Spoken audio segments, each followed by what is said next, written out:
행제입니다.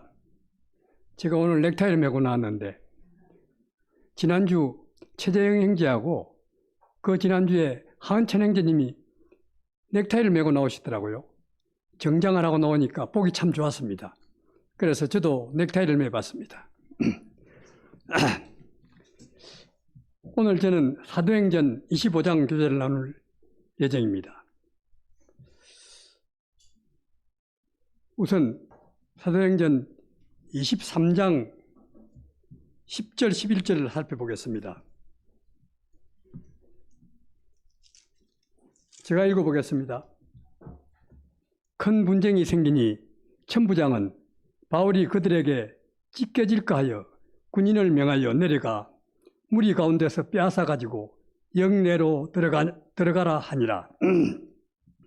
그날 밤에 주께서 바울 곁에 서서 이르되 담대하라. 네가 예루살렘에서 나 일을 증언한 것 같이 로마에서도 증언하여야 하리라 하시니라. 즉 바울이 유대인들에게 얻어맞아서 찢겨질까 하여 천부장이 바울을 데리고 군 영내로 들어가게 됩니다. 그날 밤에 주님이 바울에게 나타나셔서 담대하라. 내가 예루살렘에서 나 일을 증언한 것 같이 로마에서도 증언하여야 하리라고 말씀을 하셨습니다. 이 바울이 로마로 가기 위한 여정에서 일어나는 일들이 여기 쭉 23장, 24장, 25장, 26장, 27장, 마지막 28장까지 바울이 로마로 가는 여정에서 일어난 일들이 기록되어 있습니다.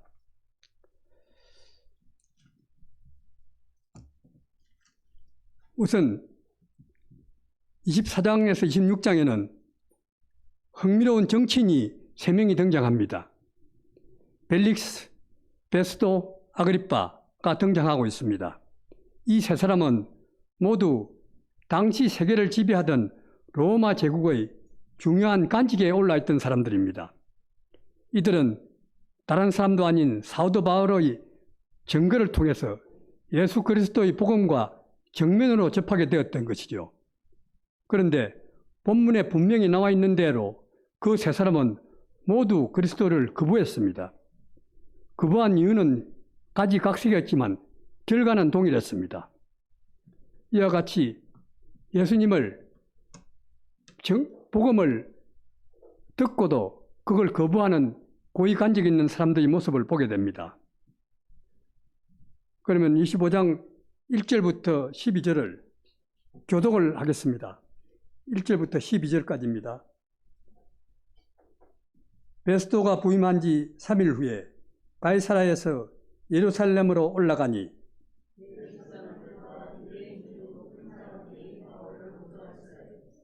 베스도의 호의로 바울을 예루살렘으로 옮기기를 청하니 이는 길에 매복하였다가 그를 죽이고자 함이더라.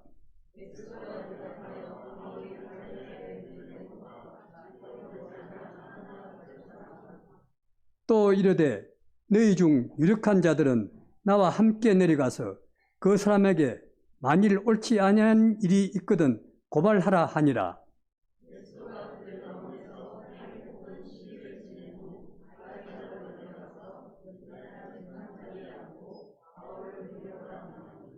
그가 나오매 예루살렘에서 내려온 유대인들이 둘러서서 여러 가지 중대한 사건으로 고발하되 능히 증거를 대지 못한지라.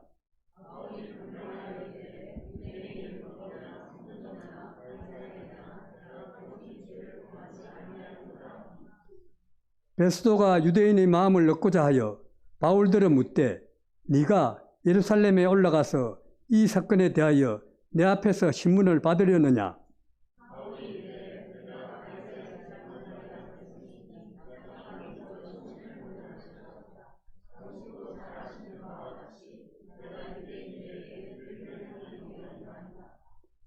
만일 내가 불의를 행하여 무슨 죽을 죄를 지었으면 죽기를 사용하지 아니할 것이나 만일 이 사람들이 나를 고발하는 것이 다 사실이 아니면 아무도 나를 그들에게 내어줄 수 없나이다.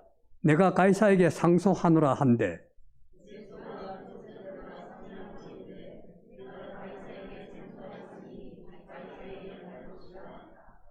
예, 감사합니다.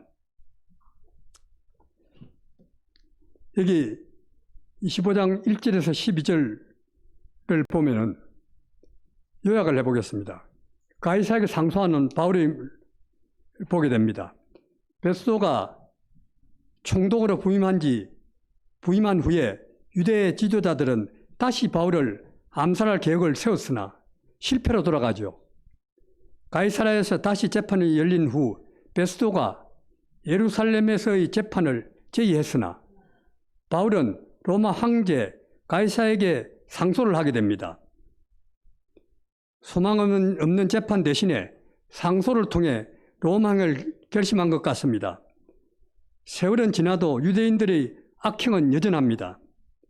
한편 총독 베스도는 로마 황제 가이사에게 직접 재판받고자 한 바울의 요구로 인해 자신을 환영하기 위해 찾아온 아그리빠 왕에게 도움을 요청합니다.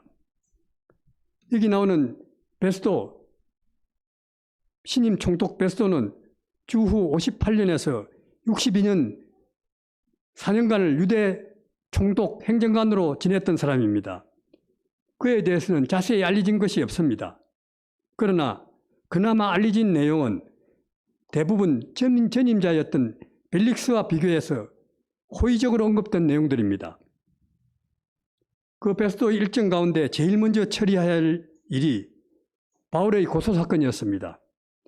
부임한 지 3일 만에 유대 지도자들이 그를 만나서 바울을 고소했습니다. 하나님은 이방인을 위한 복음 전도에서 유능한 도구였던 바울을 2년 동안이나 보호 감호 생활을 하게 내버려 두었습니다. 한마디로 바울은 로마 관료주의의 희생의 양이 되었던 것이죠. 그러나 이렇게 보는 것은 하나님의 시각이 아닙니다. 바울이 투옥되었다고 해서 복음 전파마저도 중단되는 것은 아니었습니다. 두말할 것도 없이 바울은 자기 주변에 있는 사람들을 그리스도께로 인도하고 있었으며 심지어 사슬에 묶여있는 상황에서도 그 일을 계속했습니다.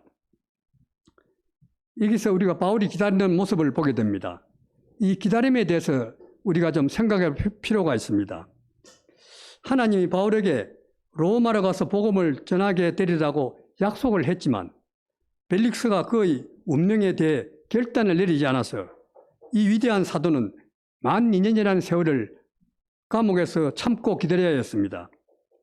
이러한 구류 생활 외에도 오랫동안 감금 상태로 있을 수밖에 없었습니다. 그 기간에 할 수 있는 일이라고는 하나님을 의지하고 그분이 뭔가를 행하실 때까지 기다리는 일뿐이었습니다.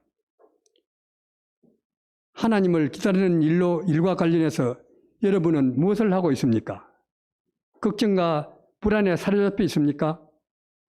화를 내고 있습니까? 좌절을 합니까? 억지로 기다리는 것만큼 우리의 인내와 믿음을 시험하는 일도 아마 없을 것입니다. 이런 이유 때문에 우리의 주권자이신 하나님은 때때로 우리를 아무것도 선택할 수 없는 상황으로 밀어넣기도 하시는 것 같습니다.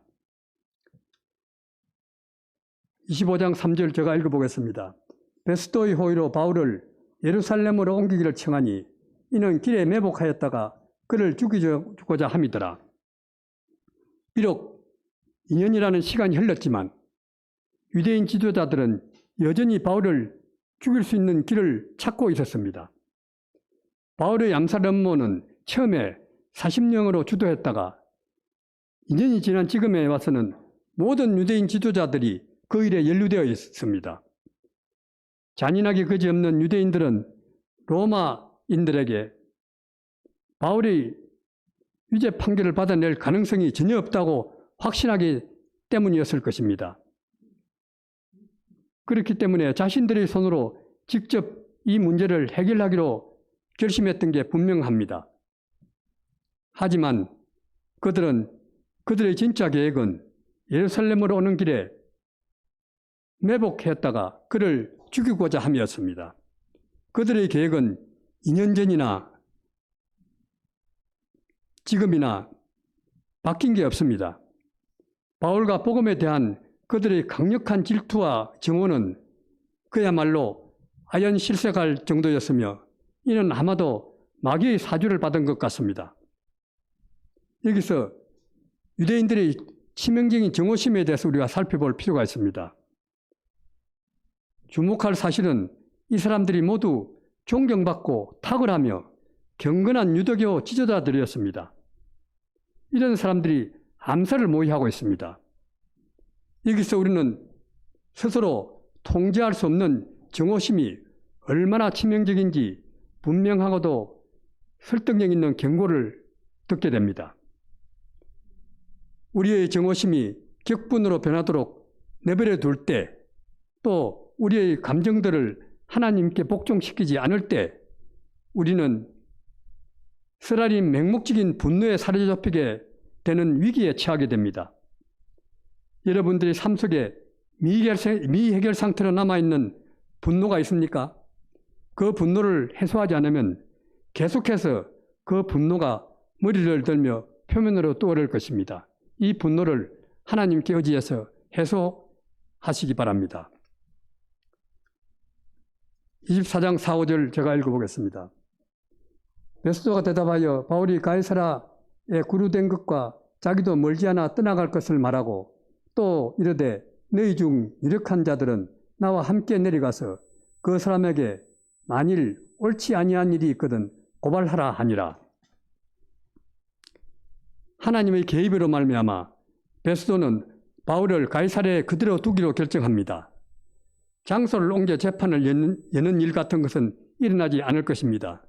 그래서 베스도는 유대 지도자들에게 그들 가운데서 유력한 자들이 자신과 함께 가이사랴로 내려가서 그곳에 있는 법정에서 그들의 송사를 기전할 수 있을 거라고 알렸습니다. 25장 6절 7절입니다.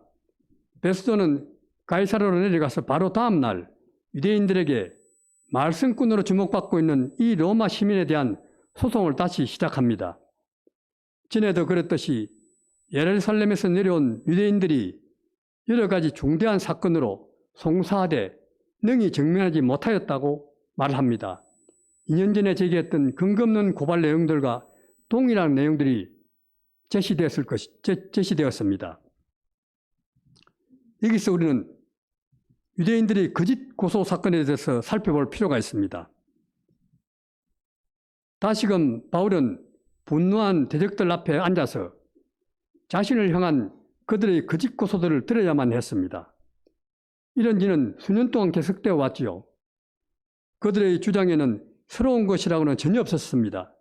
입증할 수 없는 비난들만 똑같이 되풀이될 뿐입니다. 그러나 진실하지 않는 말들도 영향력이 있기 마련입니다. 우리 요즘 거짓 선동, 거짓 뉴스 많이 봅니다. 지난번 몇 년 전에 광우병 사태 때 미국 쇠고기를 먹으면 뇌에 구멍이 송송 뚫린다고 그 당시에 거짓 선동을 하니까 그게 다 속아 넘어갔습니다. 대부분 사람들은.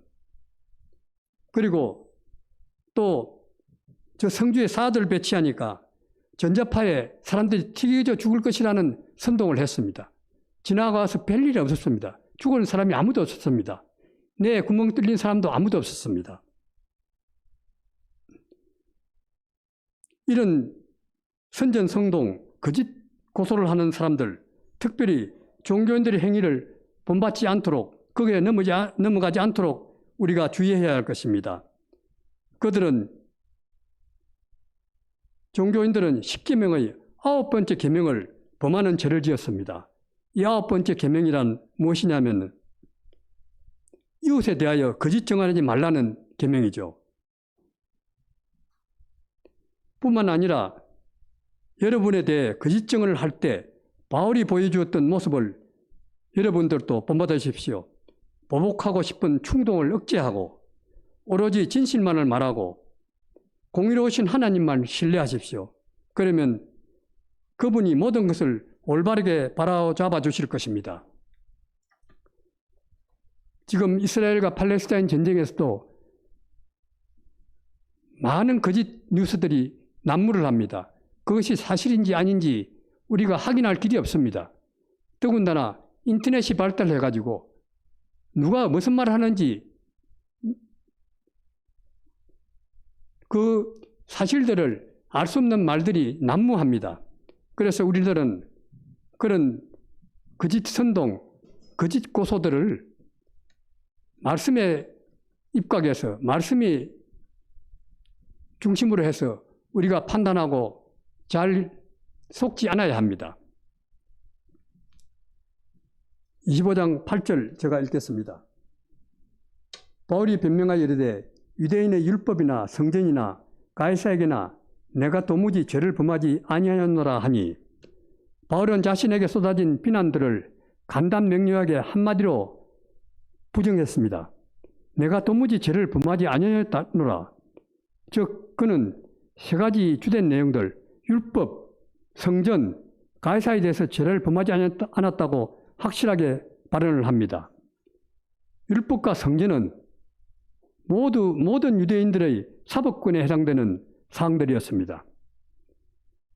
이것을 잘못하면 곧바로 죽음까지 몰고 갈 수 있는 문제들이었지요. 바울은 자신의 소송을 로마법과 연관시켜야 했던 것입니다. 25장 9절에서 11절 제가 읽어보겠습니다. 베스도가 유대인의 마음을 얻고자 하여 바울들은 묻되 네가 예루살렘에 올라가서 이 사건에 대하여 내 앞에서 신문을 받으려느냐? 바울이 이르되 내가 가이사의 재판자리에 앞에 섰으니 마땅히 거기서 신문을 받을 것이다. 당신도 잘 아시는 바와 같이 내가 유대인들에게 불의를 행한 일이 없나이다. 만일 내가 불의를 행하여 무슨 죽을 죄를 지었으면 죽기를 사양하지 아니할 것이나, 만일 이 사람들이 나를 고발하는 것이 다 사실이 아니면 아무도 나를 그들에게 내줄 수 없나이다. 내가 가이사에게 상소하노라 한데, 유대인들은 통치하기 힘든 민족이었습니다.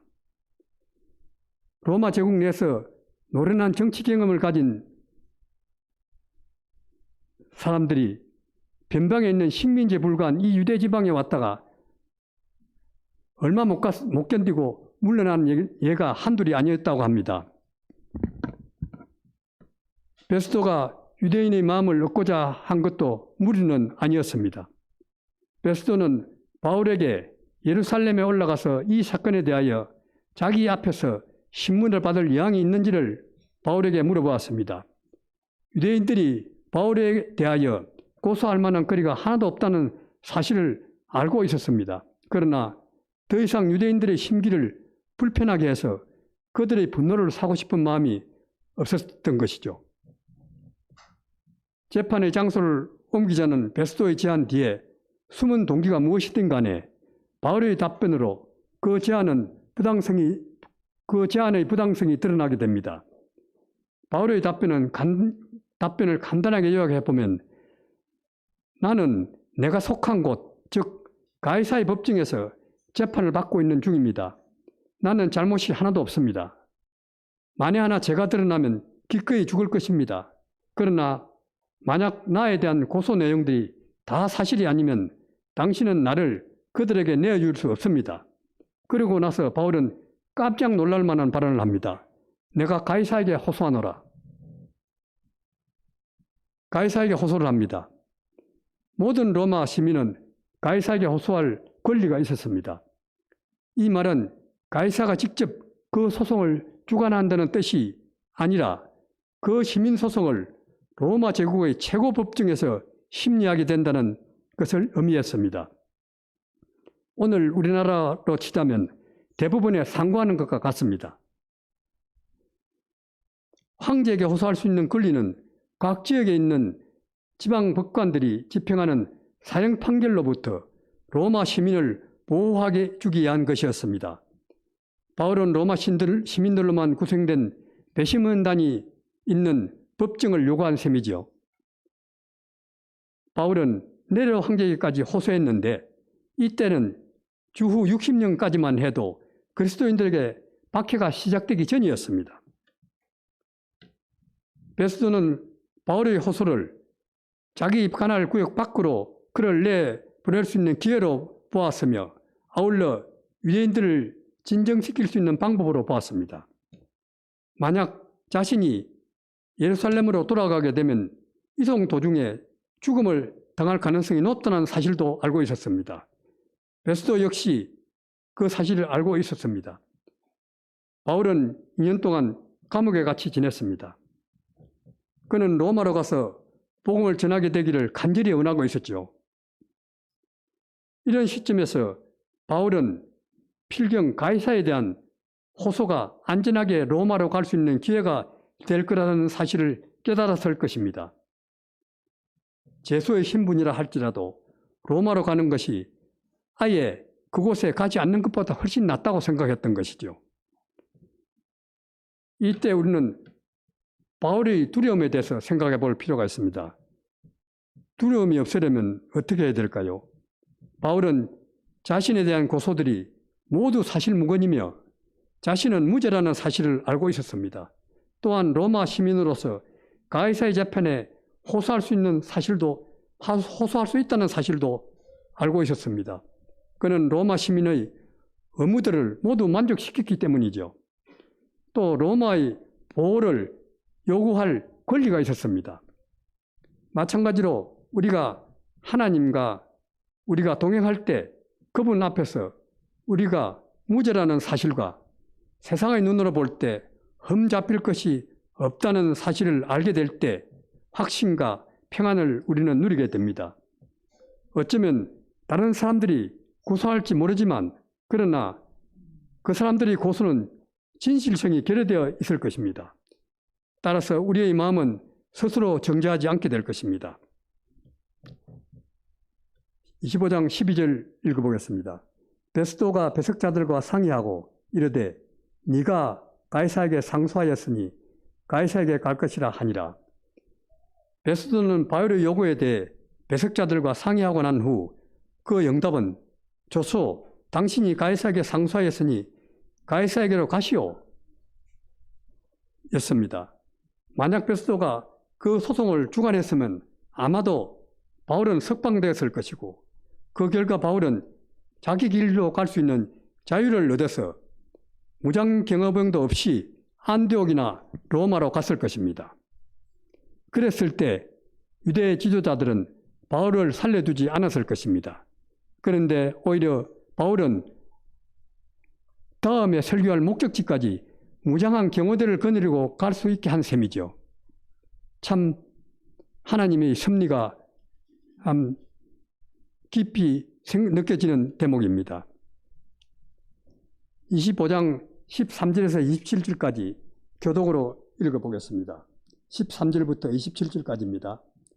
수일 후에 아그리빠 왕과 버니게가 베스도에게 문안하러 가이사랴에 와서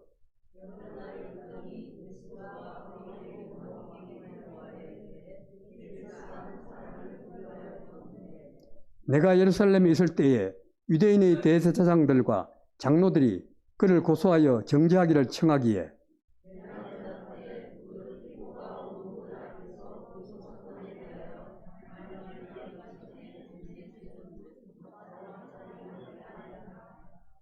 그러므로 그들이 나와 함께 여기 오매 내가 지체하지 아니하고 이튿날 재판자리에 앉아 명하여 그 사람을 데려왔으나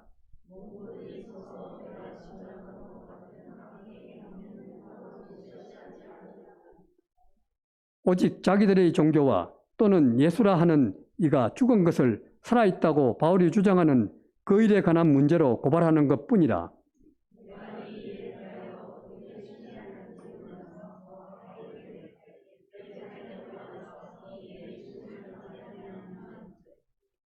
바울은 황제의 판결을 받도록 자기를 지켜주기를 호소하므로 내가 그를 가이사에게 보내기까지 지켜두라 명하였노라 하니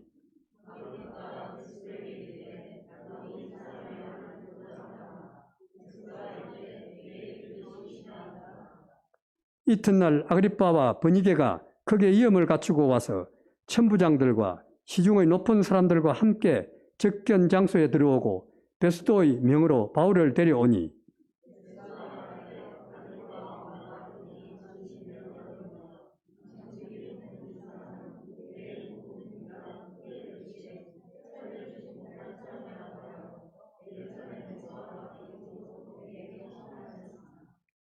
내가 살피건대 죽일 죄를 범한 일이 없더이다. 그러나 그가 황제에게 상소한 고로 보내기로 결정하였나이다.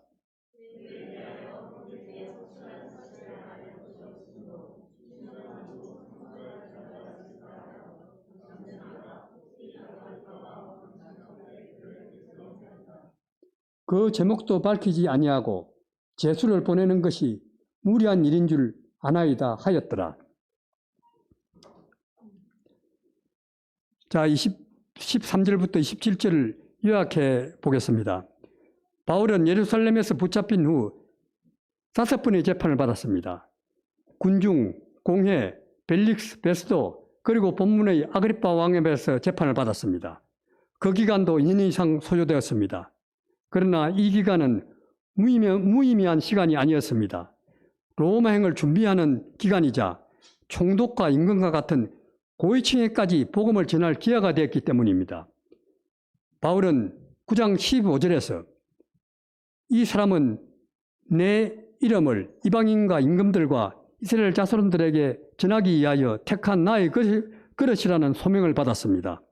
그런 바울이 3차에 걸친 이방 전도 여행을 마치고 이제는 이스라엘 백성과 총독과 임금을 포함한 고위층에게 복음을 전하게 되었던 것입니다. 이러한 상황을 경험한 바울은 훗날 자신의 서신서 빌립보서 4장 11절에서는 어떠한 형편에 처하든지 자족하기를 배웠다고도 고백했으며 또한 심지어 자신의 투옥이 빌립보서 1장 12, 13절에서는 자신의 투옥이 복음 전파에 진전이 되었다고도 말했습니다. 그런 이유로 자신의 제자인 디모데에게 디모데후서 4장 2절에서는 때를 얻든지 못 얻든지 말씀을 전파하라는 권면을 했던 것입니다. 우리가 처한 모든 상황은 무의미한 순간은 없습니다. 심지어 고난의 시기까지도 주님이 서시는 시간임을 명심하고 믿음으로 반응해야 할 것입니다. 13절, 15절 읽어보겠습니다. 수일 후에 아그리파 왕과 버니게가 베스도에게 문안하러 가이사랴에 와서 여러 날 있더니 베스도가 바울의 일로 왕에게 고하여 이르되 벨릭스가 한 사람을 구려하여 두었는데 내가 예루살렘에 있을 때 유대인의 대제사장들과 장로들이 그를 고소하여 정죄하기를 청하기에 아그리파 왕은 여기서 나오는 아그리파 왕은 헤롯 아그리파 2세를 가리킵니다. 그는 헤롯 아그리파 1세의 아들이며 헤롯 대왕의 후손으로 주전 40년부터 주후 100년까지 140년간 팔레스타인 지역을 통치했던 헤롯 왕조의 마지막 왕이었습니다. 그의 선대들의 결함 있는 성격을 지닌 권력자들의 후손이어서 그 결함을 그대로 물려받았습니다. 각각 왕들은 하나님을 만날 기회를 놓쳤습니다. 이 무렵 아그리파 2세는 33세의 젊은 왕이었습니다. 그는 팔레스타인 동북 지역을 통치하고 있었으며 왕이라는 호칭을 불렀습니다. 이 사람은 성전을 다스리는 권세를 지녔고 성전의 보물들도 자주우지했으며 대제사장의 임명과 해임을 마음대로 주물렀던 사람입니다. 그리고 버니게는 그의 누이였습니다. 버니게는 33살 때 삼촌인 헤롯 칼키스와 결혼을 했는데 주 48년에 칼키스가 죽고 말았습니다. 그러자 버니게는 동생인 지금 아그리파 2세의 정부가 되었던 것입니다. 참 얼마나 근친상간을 했는지 보게 됩니다. 또 70년대 초에는 로마 황제의 아들 티투스의 정부가 되기도 했습니다. 아그리파와 베스도는 서로 인근 지역을 다스리고 있었기에 협력할 여사가 충분히 있었지요.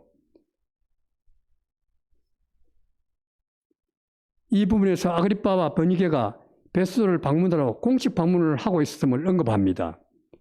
유대인의 후손인 아그리파는 로마 총독을 위해 바울의 소송을 해결하는 일에 도움을 주고 있었던 것이죠.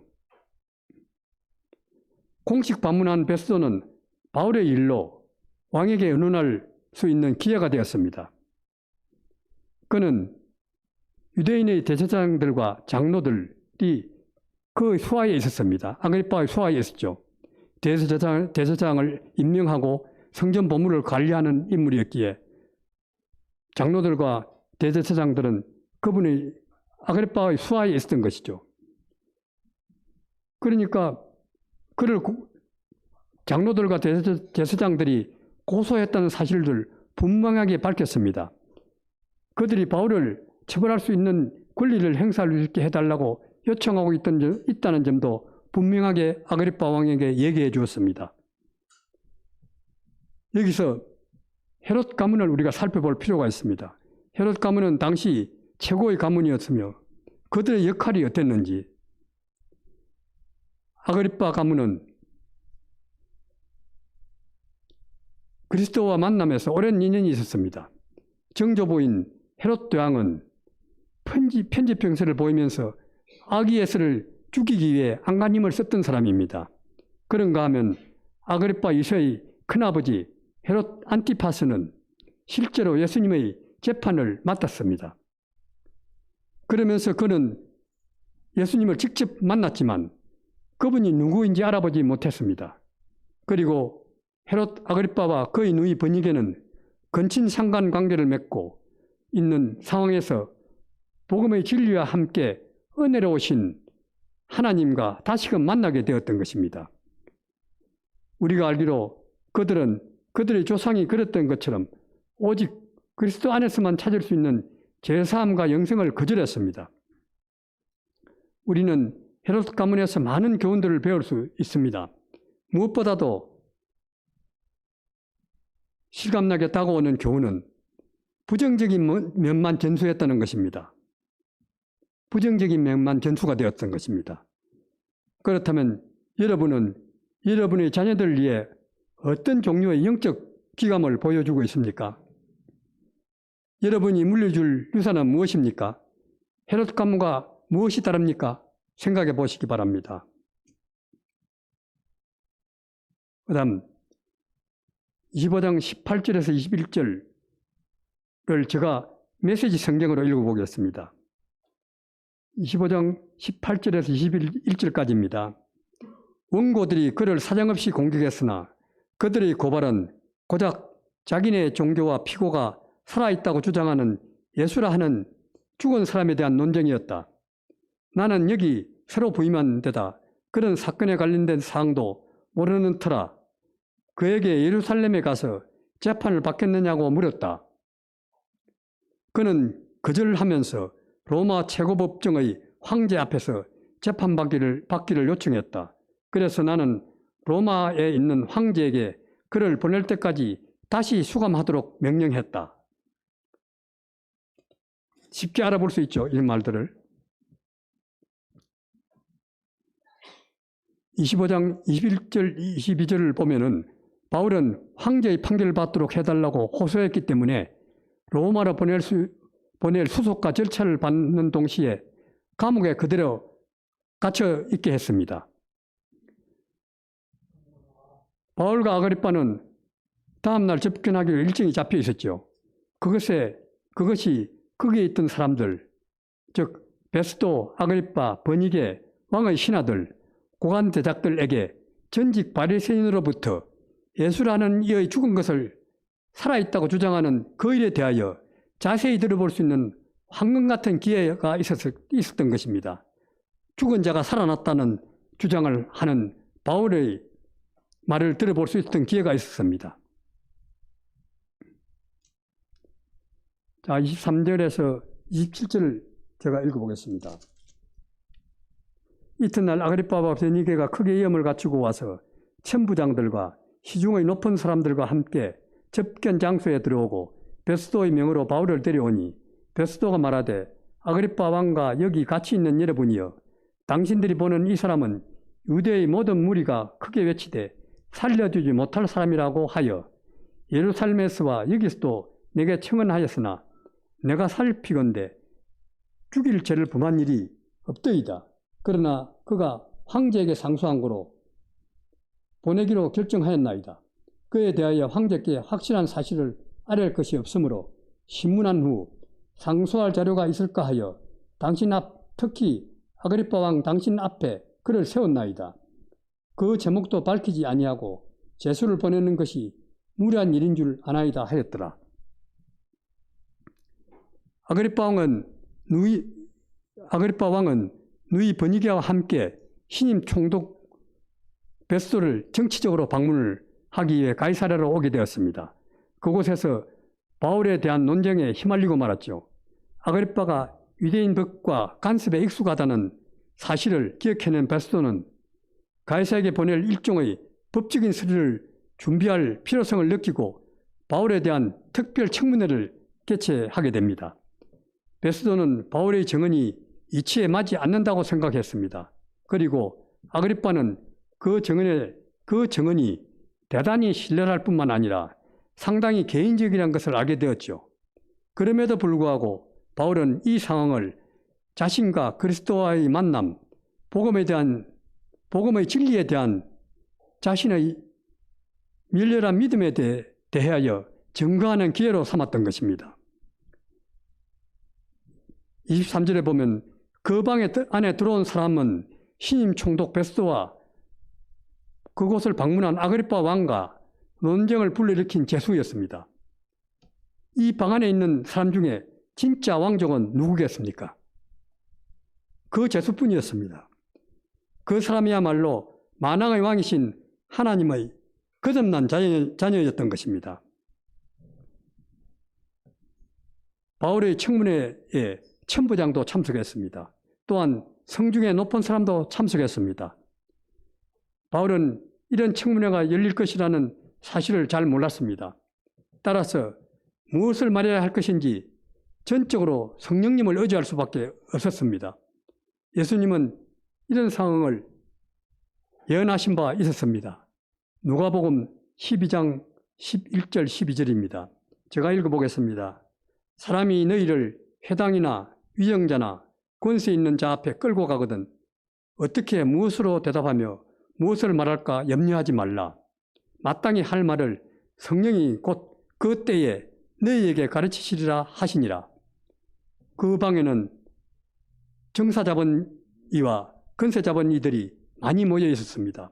그래서 더더욱 성령님께서 바울에게 마땅히 할 말을 가르쳐 주셨을 것입니다.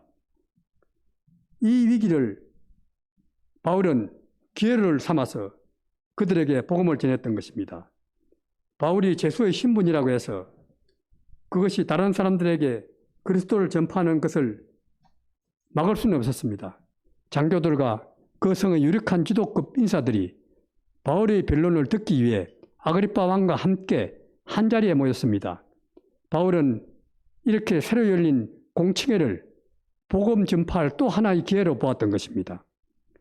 여러분의 현재 상황에 대한 불평을 내려놓지 말고 하나님을 섬기며 다른 사람들에게 그분을 소개해 줄 수 있다는 기회로 그 상황들을 이용할 수 있기를 바랍니다. 여러분의 문제들이 위기를 가장한 기회일 수가 있습니다. 24, 25절입니다. 가이사라의 법정을 책임지고 있던 로마 총독 베스도가 입을 열었습니다. 이 사도행전의 저자 누가는 로마 제국의 대표자가 기독교에 대해 간단명료하게 무죄를 선언하고 있다는 사실을 기록으로 남겼습니다. 베스도는 예루살렘과 여기 있는 유대의 모든 무리가 바울의 죽음을 요구하고 있다는 사실을 설명도 했습니다. 하지만 재판 결과 바울은 죽일 죄를 범한 일이 없다는 사실이 밝혀졌습니다. 바울은 이미 황제에게 호소한 상태이기 때문에 로마로 보내질 운명에 처했습니다. 26절, 27절입니다. 베스도의 처지가 난처하게 소개됩니다. 당시 해당 지역의 총독이 제수를 로마로 황제에게 보낼 때에는 합당한 제목을 기록하여 보내야 했습니다. 베스도 자신의 판단으로 바울에게 죄가 없지만 유대인들 때문에 풀어줄 수도 없었고 로마로 그냥 보내자니 제목이 분명치 않으면 문책을 받을 수도 있는 그런 상황이었습니다. 이러한 여러 이유로 바울의 제목을 구체화하기 위해서 아그리빠 왕 앞에서 바울을 세웠다고 베스도는 말하지만 이 일은 하나님의 섭리였습니다. 이는 바울이 받은 사명처럼 복음을 이방인과 임금들 앞에서 전하기 위한 것이었습니다. 이런 자리가 아니고서는 바울이 일일이 총독과 왕 그리고 고위 관리들에게 복음을 자세히 증거할 수 있었겠습니까? 이 모든 것은 복음이 전파되게 하시는 하나님의 섭리였습니다. 여기서 우리는 바울의 모범적인 삶을 살펴볼 필요가 있습니다. 베스도는 전임자인 벨리스처럼 바울을 면밀하게 조사했지만 삶에서 잘못한 일을 전혀 찾아볼 수가 없었습니다. 바울이 로마 제국 시민으로 정직하게 살았기 때문이죠. 그는 로마 시민법 가운데 그 어느 것도 범한 적이 없었습니다. 그래서 숨기거나 두려움에 떨 이유가 전혀 없었죠. 바울의 경우는 일찍이 원수들로부터 정밀 조사를 받았던 다니엘 선지자를 생각나게 합니다. 다니엘서 6장 5절을 보면은 그들이 이르되 이 다니엘은 그 하나님의 율법에서 근거를 찾지 못하면 그를 고발할 수 없으리라 하고, 여러분의 삶을 현미경으로 관찰한다 해도 여러분은 아무 문제가 없습니까? 혹시 여러분의 원수들이 여러분의 삶 속에서 다양한 실수들과 불법적인 행위들과 일관성 없는 모습들을 찾아내어 목록을 만들 수 있는 정도는 아닙니까? 누구누구는 그가 믿는 하나님의 법을 문제 삼지 않고는 고발할 근거를 찾을 수 없다고 말할 수 있겠습니까? 이상 정리를 해보겠습니다. 우리가 여기서 교훈을 받아야 할 정리 첫 번째, 기다림에 대해서 살펴보겠습니다. 하나님이 바울에게 로마로 가서 복음을 전하게 되리라고 약속하셨지만 벨릭스가 그 운명에 대한 결단을 내리지 않아서 위대한 사도는 12년이라는 세월을 참고 감옥에서 기다려야 했습니다. 이러한 구류 생활 외에도 그는 오랫동안 감금 상태로 있을 수밖에 없었으며 이 기간에 그가 할 수 있는 일이라고는 하나님을 의지하고 그분이 뭔가를 행하실 때까지 기다리는 일뿐이었습니다. 하나님을 기다리는 일과 관련해서 여러분은 무엇을 하고 있습니까? 걱정과 불안에 사로잡혀 있지는 않습니까? 화를 내지는 않습니까? 좌절하고 있지는 않습니까? 억지로 기다리는 것만큼 우리의 인내와 믿음을 시험하는 일도 없을 것입니다. 우리의 주권자이신 하나님은 때때로 우리를 아무것도 택할 수 없는 상황 속으로 우리를 밀어넣기도 하시는 것 같습니다. 두 번째, 거짓 고소에 대해서 살펴보겠습니다. 다시금 바울은 분노한 대적들 앞에 앉아서 자신을 향한 거짓 고소들을 들어야만 했습니다. 이런 일은 수년 동안 계속되어 왔습니다. 그들의 주장에는 새로운 것이라고는 전혀 없었습니다. 입증할 수 없는 비난들만 똑같이 되풀이되었습니다. 그러나 진실하지 않는 말들도 때로는 영향력이 있기 마련입니다. 우리가 선전선동에 속으면 안 됩니다. 즉, 평판을 손상시키고 정신적으로 상처를 주며 불쾌한 느낌을 지속적으로 불러일으키는 힘이 있습니다. 선전선동, 거짓 고소는 그런 힘이 있습니다. 이런 종교인들의 행위를 본받지 않도록 주의하시기 바랍니다. 그들은 10계명의 9번째 계명을 범하는 죄를 지었습니다. 뿐만 아니라 여러분에 대해 거짓 증언을 할 때 바울이 보여줬던 모습을 여러분들도 본받으십시오. 보복하고 싶은 충동을 억제하고 오로지 진실만을 말하며 공의로우신 하나님만을 신뢰하십시오. 그러면 그분이 모든 것을 올바르게 바로잡아 주실 것입니다. 또 위기를 기회로 삼는 바울의 모습을 본받으시기 바랍니다. 바울이 제수의 신분이라고 해서 다른 사람들에게 그리스도를 전파하는 것을 막을 수는 없었습니다. 장교들과 그 성의 유력한 지도자급 인사들이 바울의 변론을 듣기 위해 아그리빠 왕과 함께 한자리에 모였습니다. 바울은 이렇게 새로 열린 공청회를 복음을 전파할 또 하나의 기회로 보았습니다. 여러분들은 현재의 상황에 대해 불평을 늘어놓지 말고 하나님을 섬기며 다른 사람들에게 그분을 소개해 줄 수 있는 기회로 사용하시기 바랍니다. 여러분의 문제들이 위기를 가정한 기회일 수 있습니다.